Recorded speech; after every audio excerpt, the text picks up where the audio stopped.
बाल गोपाल स्वरूपी बच्चे, बुजुर्ग जन, भाई लोग, अतः हमारे समक्ष विराजित इस यज्ञ के परीक्षित स्वरूपी मुख्य यजमान जी,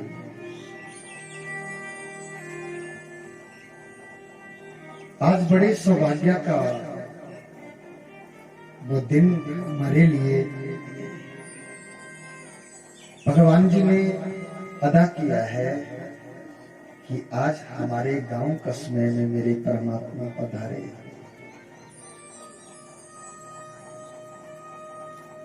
आज आपके इस गांव कस्बे में भगवान जी पधारे। त्रिवेणी गंगा, भगवान श्री हरि की ये त्रिवेणी गंगा का शुभारंभ किया जा रहा है। ज्ञान, भक्ति और वैराग्य। ज्ञान, भक्ति और वैराग्य की त्रिवेणी गंगा में चलते चलते महाराज इसमें गोता लगाना ये बहुत बिरले लोगों का काम होता है। न जाने कितने कितने युगों से आदमी ये अपने मन में ये सोचता है कि भैया हमारे घर में भी भगवान पधारे और हम भी भगवान जी का चिंतन करें, हमारे घर में भी भागवत हो, भगवान हमारे घर में पधारे।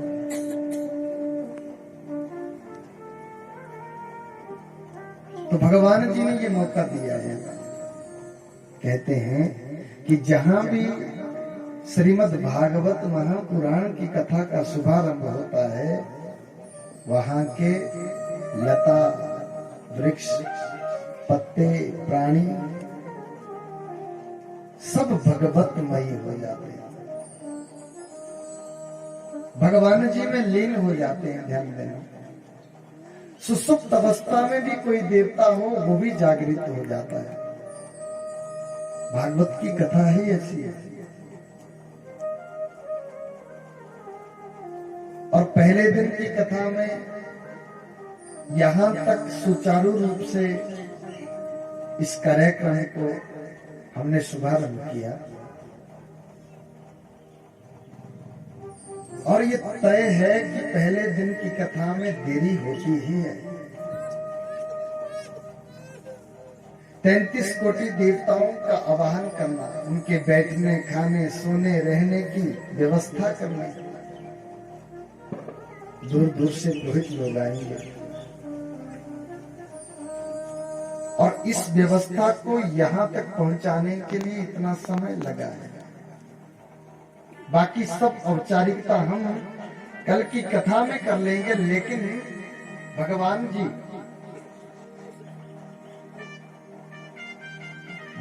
की कथा का शुभारंभ किया। पहले दिन की कथा में ऋषि मुनियों ने केवल 6 अध्याय में कथा लिखी। सर्वेशम विदितम में उनको सब पता था पहले कि भाई पहले दिन की कथा में देरी तो होगी और पहले दिन की कथा में केवल ये बताया जाता है कि कौन कथा सुनने का अधिकारी है, कहाँ ये कथा सुननी चाहिए, किसको ये कथा सुननी चाहिए, किसने ये कथा सुनी और किसने ये कथा सुनाई और किस प्रकार से कथा सुनी जाती है, क्या इसके प्रक्रिया है। महिमा का गान किया गया, केवल भागवत की महिमा केवल बताई गई। बोला एक वक्तम तु भोजनम, भागवत कथा श्रवण करो, एक वक्त का भोजन करो। लेकिन एक वक्त का भोजन कौन करे? मन से। लेकिन ये नहीं है कि भागवत में ऐसा कुछ लिखा है कि भाई जिसको यहाँ पे भागवत कथा सुनने के लिए आना है वो एक ही वक्त का भोजन करेगा। आप चाहो तो आप चार समय भोजन करके आओ। मन के हारे हार है, मन के जीते जी, मन ही मिलावे कृष्ण सो। और मन ही करा बेफजी। हमारा मन की गति जहां पे एकाग्र, वहां पे स्थापित एक जगह पे टिक जाएगी तो समझ लो भगवत प्राप्ति सुनिश्चित होगी।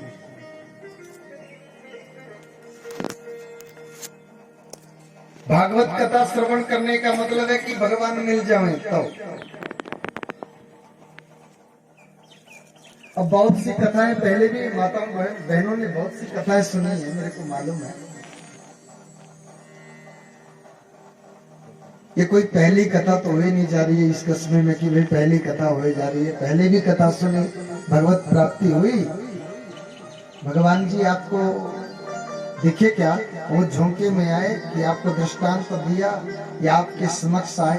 हुआ कभी? अब होगा,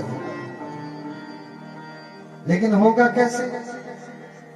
ऐसे नहीं होने वाला। हमारे में इतनी शक्ति नहीं कि हम प्रत्येक आदमी को दर्शन करवा दें।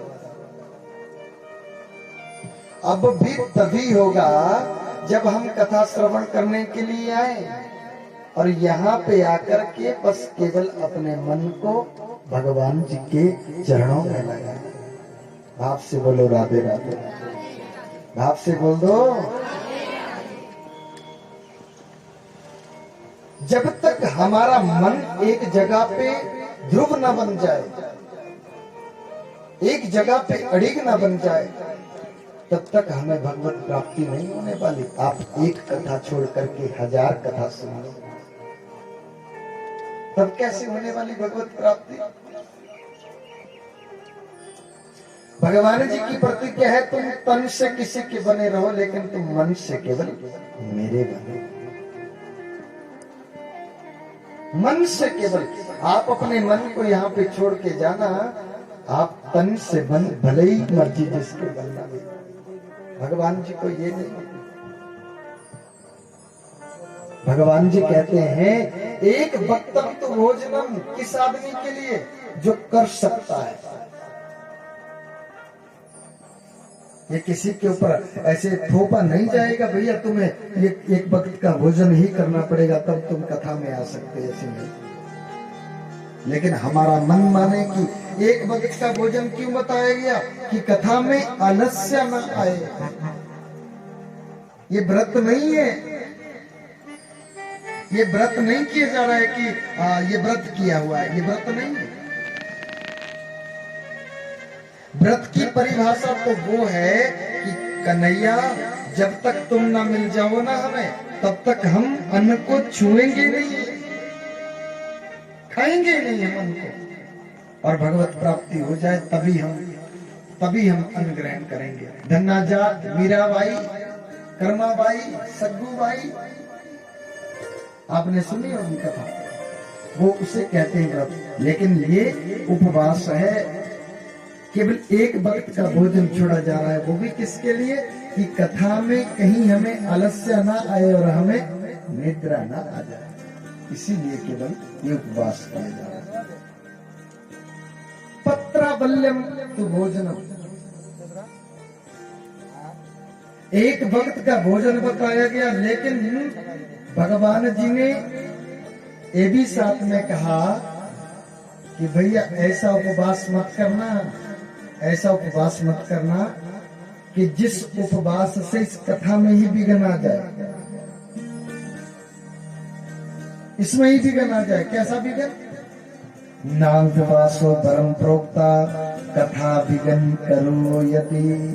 ना उपवासो परम प्रोक्ता, ऐसा उपवास हमें तब भी नहीं करना है। ना उपवासो परम प्रोक्ता कथा विघ्न करो यदि। अरे कथा में अगर ऐसा उपवास नहीं करना जो कथा में ही विघ्न ले आए। किसके लिए? 6 आदमी के लिए कोई किसी प्रकार का कोई व्रत नियम नहीं बताया गया। ऐसी माँ जिनकी कोख में बालक पलेगा, उनके लिए भगवान जी कहते हैं कि कोई किसी प्रकार का उपवास करने की जरूरत नहीं है। ऐसी माँ जिसकी गोदी में दुध मुआ बच्चा पल रहा है,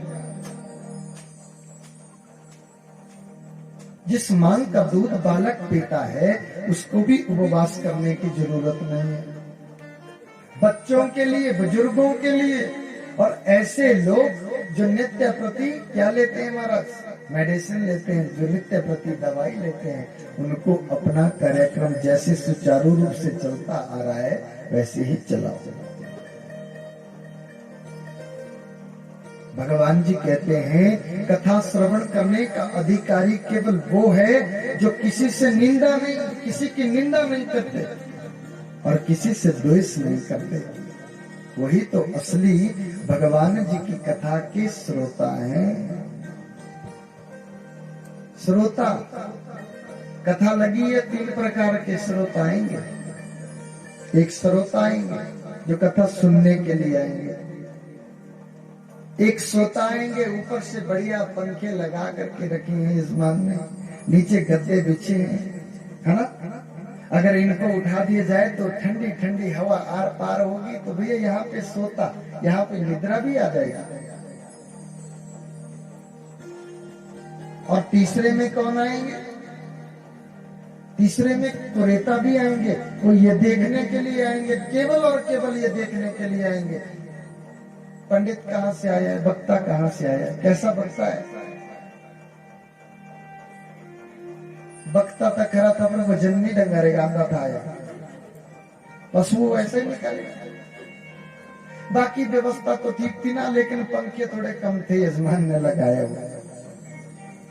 वो यहाँ से छूट गया, अगर यहाँ से रह भी गया ना, यहाँ से चला जाएगा तो जहाँ पे भात खाएगा, बोटी ने आज बड़ा भारी नमक डाला था, बस उसका काम हुआ है,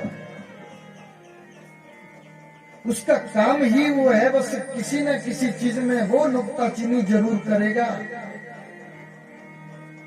और भगवान जी कहते हैं तुम श्रोता बन करके आओ, ना हो सके सोता बन करके आ जाइए। यहाँ पे भैया निद्रा आ जाएगी, मैं सोने नहीं दूंगा, मैं एक एक करके बोल दूंगा कि अम्मा जी निद्रा आ रही है, ताली बजाओ। लेकिन जीवन में कभी किसी पंडाल में, भगवान जी के पंडाल में कुरेता बन करके ना जाओ। तुम कुछ बन करके जाओ, कुरेता बन करके कदापि ना जाओ। आए थे हरि नाम को, ले चले पाप पिटारी, पाप की पिटारी भर करके ले चले भैया। अन्य क्षेत्रे कृतम पापम पुण्य क्षेत्रे विनश्यति। हम घर में जो जितने पाप करके आते हैं, भगवान जी कहते हैं कि वो सब के सब पाप हमारे इस जगह पे आकर के छूट जाते हैं। लेकिन पुण्य क्षेत्रे कृतम पापम वज्रलेपो विभस्स। अरे जो पुण्य क्षेत्र में यहाँ पे जो हम पाप करके जाएंगे, बताना कि वो पाप कहाँ पे छूटने वाले हैं, बताओ। वज्रलेपो भविष्यति, वज्र मानो पत्थर, और वो पत्थर की लकीर बन जाता है, वो पाप कहीं भी नहीं छूटने वाला। बाप से कहो राधे राधे राधे। बोली दो जोर में राधे राधे। भगवान सूत जी महाराज नैमिषारण्य क्षेत्र में 88,000 ऋषि मुनि विराजमान है श्रोता के रूप में, और भगवान सूत जी विराजमान है वक्ता के रूप में। आए, उनको बैठने के लिए कुशा आसन दिया, कुशल छेम पूछी, हे प्रभु आप हमें भगवान जी की महिमा सुनाइए, महिमा का गान करिए। हे वक्ताओं में श्रेष्ठ भगवान सूत जी, आप भगवत कथा सुनाइए। आप जब भी, हमारे घर में सत्यनारायण की कथा तो प्रत्येक घर में होती है कि नहीं होती है? सत्यनारायण भगवान जी की कथा होती है ना प्रत्येक घर में, आप सबने सुनी है। पंडित जी नैमिषारण्य है ना, कहते हैं वहां पे कि नैमिषारण्य क्षेत्र में 88,000 ऋषि मुनि। शिव महापुराण की अरे आप अष्टादश पुराण 18 पुराणों में से किसी भी पुराण की कथा श्रवण कर लो, लेकिन उनमें क्या लिखा है? नैमिषारण्य क्षेत्रे सूत आसीत। अरे भगवान नैमिषारण्य क्षेत्र में 88,000 ऋषि मुनियों को कथा सुना रहे हैं, तो ये प्रत्येक कथा नैमिषारण्य में ही क्यों होती है जी, बताओ? सुंदर नगर में लिखा होता कभी कि हाँ सुंदर नगर में ये फलानी कथा करी गई, किसी और जगह का नाम नहीं लिखा गया। लेकिन नैमिषारण्य का नाम बहुत अच्छे से प्रत्येक हर एक महापुराण में लिखी गई है बात। ये जो नैमिषारण्य क्षेत्र है ना जी, इस क्षेत्र में कलयुग का कोई प्रभाव नहीं है, ध्यान देना। और इस क्षेत्र को भगवान जी ने अपने सुदर्शन चक्र से चुना है। अपने सुदर्शन को छोड़ा परमात्मा ने, जहां पे ये सुदर्शन चक्र जाकर के गिर जाए भाई, वो स्थान कैसा होगा? वो कलयुग से रहित स्थान होगा। वहां पे कलयुग का कोई प्रभाव नहीं होगा। कथा के लिए शाप है, कथा के लिए शाप लगा है कि भैया यहाँ पे कलयुग का कोई स्थान नहीं दिया जाएगा कलयुग को। लेकिन हम जो आएंगे ना, हमें कथा सुनते सुनते जिनको निद्रा आएगी तो समझ लो कलयुग का प्रभाव है, कलयुग की जकड़ है, कलयुग की पकड़ है। ये पक्की बात। एक भक्तम तो भोजनम, एक भक्त का भोजन, पत्रावल्यम तो भोजनम, प्याज लहसुन, और ये बहुत जिनकी तासीर गर्म होती है, ऐसी चीजों का सेवन भी निषेध बताया गया है कि कहीं हमें विकार ना आ जाए। और कैसी क्या बात बताई गई कि भैया ब्रह्मचर्य का पालन करना। और कथा का असली श्रोता वो है जो सच बोलता है। धर्म न दूसरे सत्य समान, क्योंकि दूसरा कोई धर्म नहीं बताया गया सत्य के समान। आगे पीछे तुम झूठ पे झूठ बोलते रहो, लेकिन ये जब तक ये 7 दिन का भगवान जी का मेला चला है, तब तक हमें झूठ नहीं बोलना है किसी से, हमें किसी से ईर्ष्या नहीं करनी, द्वेष नहीं करना, किसी के बारे में कोई बात नहीं। ये भैया ना इनका काम है, ना ये करवाने वाले हैं, ना हम करने वाले हैं। ध्यान देना, करवाने वाले भी मेरे कन्हैया हैं और करने वाले भी मेरे कन्हैया। ये कौन होते हैं करवाने वाले जी, और हम कौन होते हैं करने वाले? ये तो केवल और केवल भगवत प्रेरणा। धन्य है वो मनुष्य, ऐसा पुराणों में लिखा गया कि धन्य है वो मनुष्य जो कथा का निमित्त बनता है। जिनके मन में ये बात आए कि भैया हमें भगवान जी की कथा करनी है, हमें भगवान जी की कथा करनी है, तो ऐसा समझ लो हमारे शीश के ऊपर, हमारे सर के ऊपर उस कन्हैया का वरदहस्त जरूर है। तभी तो ये स्वीकार हो जा रहा है। ऐसे कैसे हुए? सच्चिदानंद रूपाय भगवान स्वयं जी आए और श्रीमद् भागवत की महिमा का गान करने लगे। सर्वप्रथम सबसे पहला श्लोक में लिखा गया, सच्चिदानंद रूपाय विस्फोट पत्या दिए तवे तापत्रय विनाशाय श्री कृष्णाय वयं नमः। सतचित आनंद, सतचित आनंद, सच्चे परमात्मा है। राम नाम सत्य है, हरि नाम सत्य है, चित्त में बसने वाले हैं मेरे कन्हैया, और आनंद भी उन्हीं का नाम है। कृष्ण प्रकटोत्सव जब मनाया जाता है तो उस समय क्या बोलते हैं, क्या कहा जाता है कन्हैया के लिए? नंद घर आनंद भयो, है ना? कि ऐसा तो नहीं बोलते कि नंद घर कृष्ण भयो ना, ऐसा जरूर बोलते हैं कि नंद घर आनंद भयो जय कन्हैया लाल।